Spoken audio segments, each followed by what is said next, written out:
Нөгөө яг өөрийнхөө хэмжээнд хэлцээ. Тестийн нөгөө аппликейшн утсан дээр татчихад тэгээд тест. За юуны ер нь энэ төрийн албан хаагчийн шалгалтыг анх удаа өгж байгаа. Тэгээд ер нь үүднээс ингээл ороод ирэхэд зохион байгуулалтаа айгүй сайн байна бүх юм.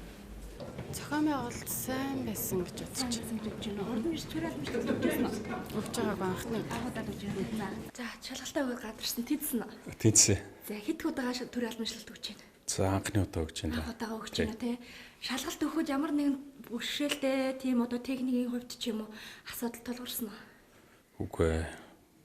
Шалгалтын байдал ерөнхийдөө зохион байгуулалт сайтай. Техникийн хувьд бол ямар нэг асуудалгүй сайхан болт юм байна. Анх удаа өгсөн тэнцлээ. Баярлалаа. За өнөөдөр нийслэлийн засгийн намын газраас Монгол Улсын төрийн албаны зөвлөлтөд хамтарч төрийн албаны ерөнхий шалгалтыг 2 дахь өдрөө зохион байгуулж байна. Одоо 3 дугаар ээлж ороод 240 хүн орох хэвээр. 240-өөс одоо энэ тоо гарсан байгаа.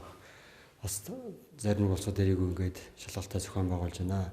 Нийслэлийн хэмжээ нийтдээ 3670 иргэн шалгалтанд орохоор бүртгэгдсэн байгаа. За ингээд бид нар өдөрт 8 ээлжээр 2 өдөр зохион байгуулалт. Нэг ээлжинд 240 хүн орохоор зохион байгуулж байна. Манай шалгалтаа нийслэлийн инновацийн төвдөр зохион байгуулж байгаа. Үндсэндээ 200 компьютертэй том лабораторид шалгалтаа зохион байгуулж байгаа. Шалгалт зохион байгуулалт манай нийслэлийн засгийн намын газар дүүрэг агентлагийн мэргэжлийн байгууллагуудын мэдээллийн технологи хариуцсан мэргэжилтнүүд, хүний нөөцийн ажилтнууд ажиллаж байна. Шалгалт хэв үргэлж байгаа. Бүх зүйл хийе өгч байна.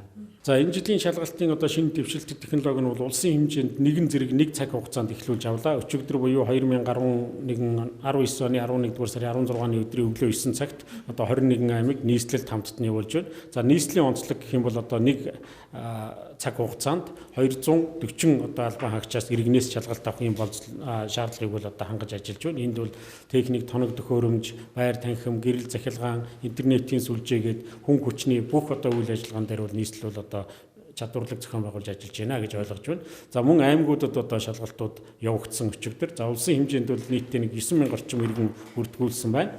За өчигдрийн байдлаар шалгалт өгсөн иргэдийн одоо хувийг аваад үзэх юм бол нийт шалгалт өгсөн иргэдийн 30 орчим хувь нь бол энэ шалгалтанд тэнцэж байгаа харагдаж байна.